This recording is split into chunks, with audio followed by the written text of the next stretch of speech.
Bun says hi. Happy Frugal Friday, friends. Today I am thrilled to bring you a collaboration with Shireen Fitzgerald. She talks about financial minimalism, frugality, and tons more, and we are bringing you the video titled How to Live a Frugal Life. Mwah!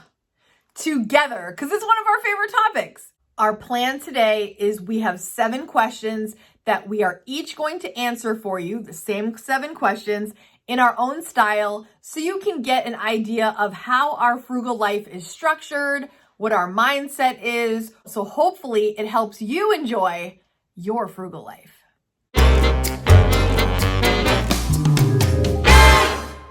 Number 1, what is the first thing you do in the morning that would seem frugal? Now, I know those of you that have been with me for a long time, you know exactly what I do in the morning.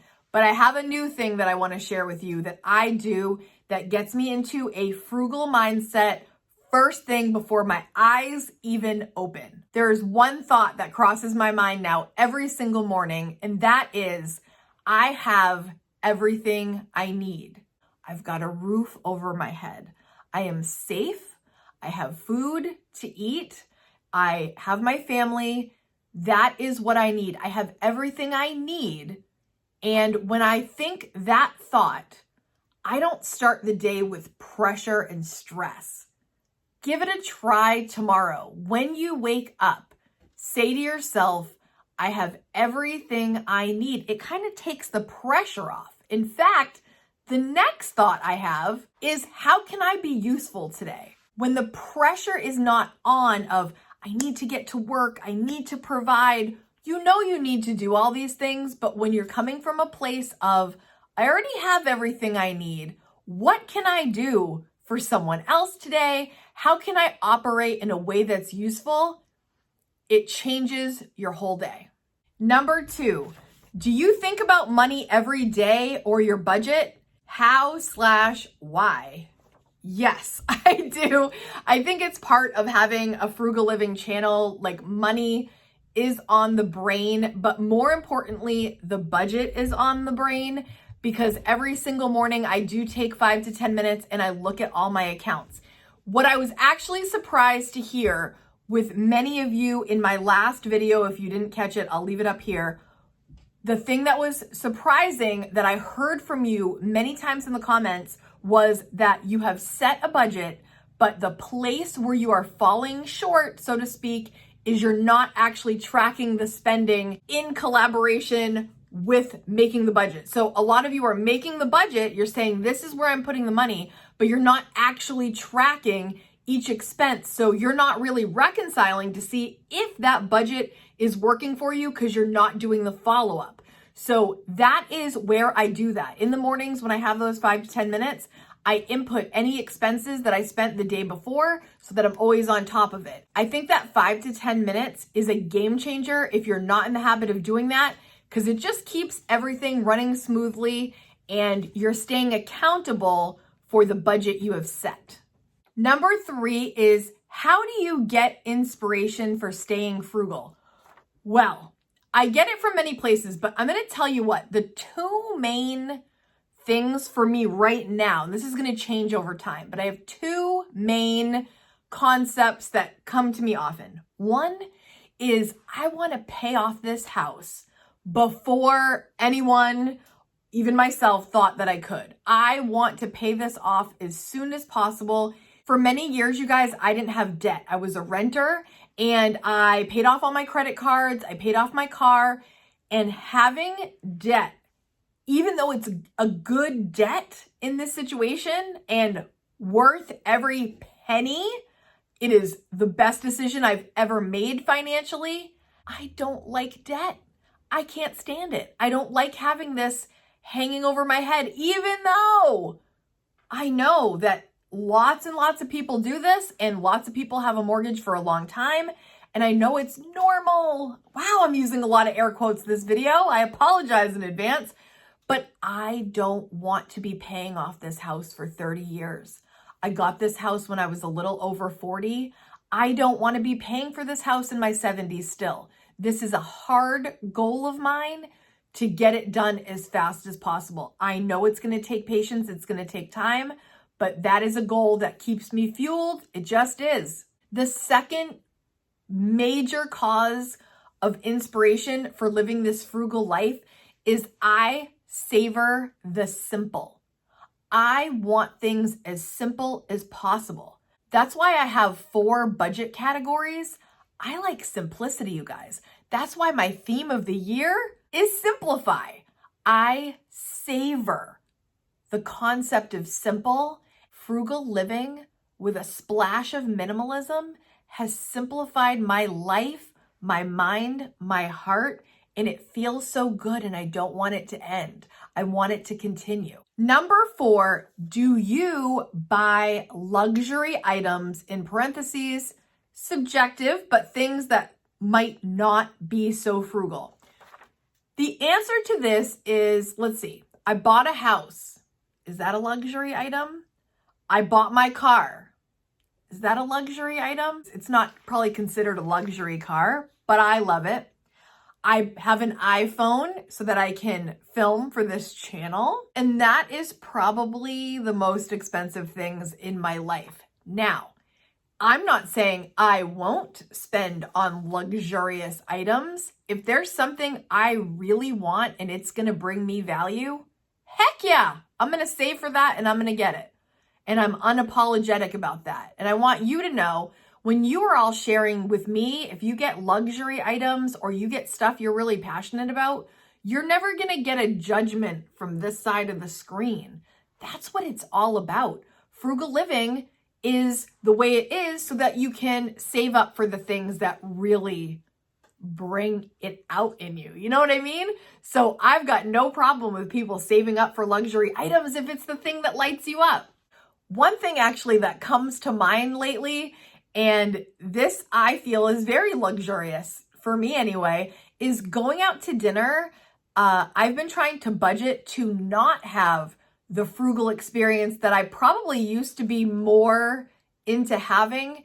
When I go to dinner, I'm going for it. Sure, sometimes I'll have a frugal meal, but in general, if I'm choosing to have this going out experience, one of my luxuries, I guess, would be I'm going to have an appetizer. I'm going to have the entree that I actually really want. I'm going to have the drink that I actually really want because I've budgeted for it. So if you consider that a luxury, sometimes I have a luxurious dinner.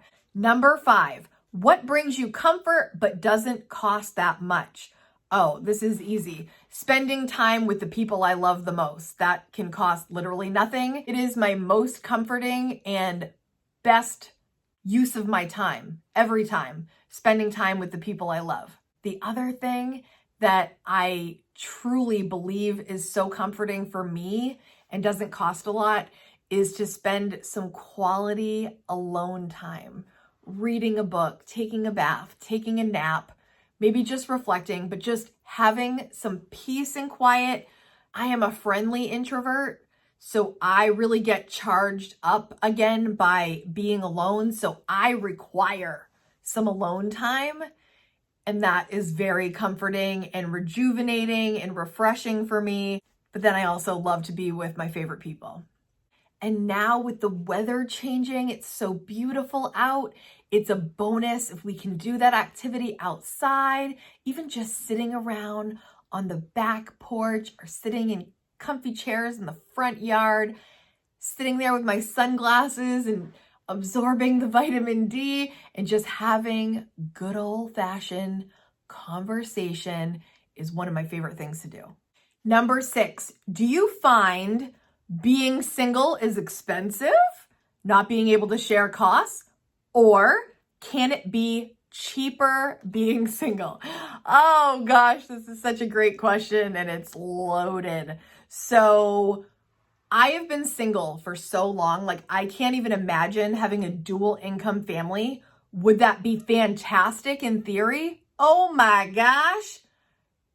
I don't even know how my partner is going to survive me when they realize how I am with money and finances. I'm not sure. I'm going to have to really find my match in that department. But I do think there are endless benefits of having dual income. Like, wow, like, however, when you're doing it all on your own. Can it be expensive? Heck yes. But I feel great pride in the fact that I am able to provide. So there's that. But there's also the added joy of not having to ask anyone's permission for any financial decisions that I make. And I really do enjoy that. I love that I don't have to ask someone else, do we have the money to do this? Because I know if I have the money to do this. I don't have to ask, hey, honey, do you mind if I spend money? No, nobody's asking anything. I make the decisions. I enjoy being in charge of my finances and having the freedom to make these decisions as I see fit. But is it expensive being single? Yeah, but I also enjoy it. Number 7, what are some of your habits that you always do that set your day up to keep you more frugal? And if I don't do them, I might tend to spend more. Easy breezy. Those of you that have been with me, you might be able to recite these with me. Boom, boom, boom, boom. But if you're new here, if you're coming over from Shireen's channel, for example, welcome to the family, by the way. I'm so glad you're here. Here are my top 10 frugal habits that I do maybe daily, if not weekly, that keep me living the frugal life. Number 1, and most importantly, getting enough sleep. If I do not get enough sleep, the quality of my decision-making rapidly deteriorates, and I'm much more likely to spend poorly, make worse decisions, so you got to get that sleep in. Number 2, getting up with enough time so that you're not rushing around. I don't know if you've seen my video about slow morning routines. I have a slow morning start, and that is on purpose. That is with full intention to have the most pleasurable, enjoyable morning every single day to start the day. So you've got to make sure you're not just cranking the sheets off the bed, running around frantic. You don't want to start your day like that. So you've got to get up in time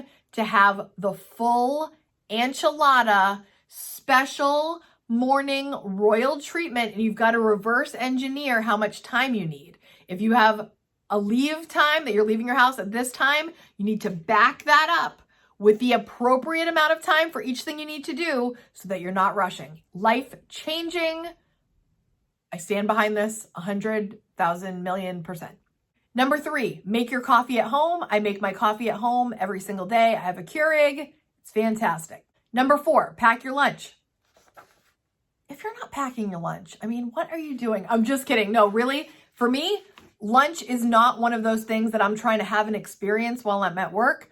Easy to just pack a lunch, save a ton of money. That's how I roll. Number 5, I told you earlier, I check my accounts every single day, 5 to 10 minutes spent on inputting anything I spent the day before. I've got my eye on the prize. I've got my eye on the budget. I've got my eye on the accounts, just a tad, just a touch, so that I know what's going on and I'm on top of it. Number 6, I batch errands. If I need to go cash a check, I'm going to do that when I'm getting my gas, when I'm getting my groceries, when I go to my P.O. box. I batch errands, saves money on gas, saves your energy if you're not spreading that out all week long. It just bada bing, bada boom, all in one batch. Makes life easier and you save money. Number 7, I only go to the grocery store 1 time per week, no matter what. You either get it or you go without. Number 8, I prep my protein twice a week. So I'll usually do chicken once, like crock pot chicken, and then I will do stovetop, like brown beef on the stove, and I will make enough portions with these 2 preps.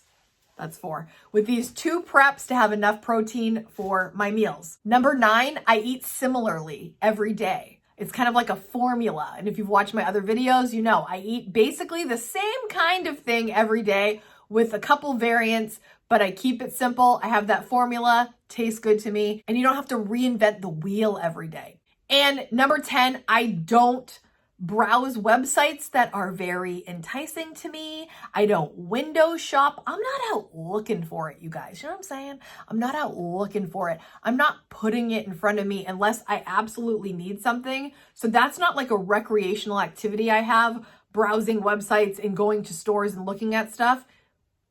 You're just asking for trouble. You know what I mean? Like I just don't go there unless I absolutely need to. I try to spend my time doing other things. Boom. At this time, please go into the comments section and answer me this question. What is your favorite thing about living your frugal life? I can't wait to read the comments. If you're new here, please hit subscribe if you like talking about frugal living, budgeting, or saving money, or any kind of variation of that, because I make a new video for you every single Friday. If you are coming over from Shireen's channel, I welcome you with open arms, and so does the entire K-Squad. We're so glad you're here. K-Squad, at this time, please head over to Shireen's channel, hit subscribe, watch her video, click the like button, do all the things, and check out what she's got to offer in her words of how she lives a frugal life. Shireen, thank you so much for doing this collab with me. K-Squad, thank you for being here. New viewers, thank you for being here. I will see you all in the next video. Have a wonderful weekend. Bye, everyone. Bye, everyone. And Bun says bye, too.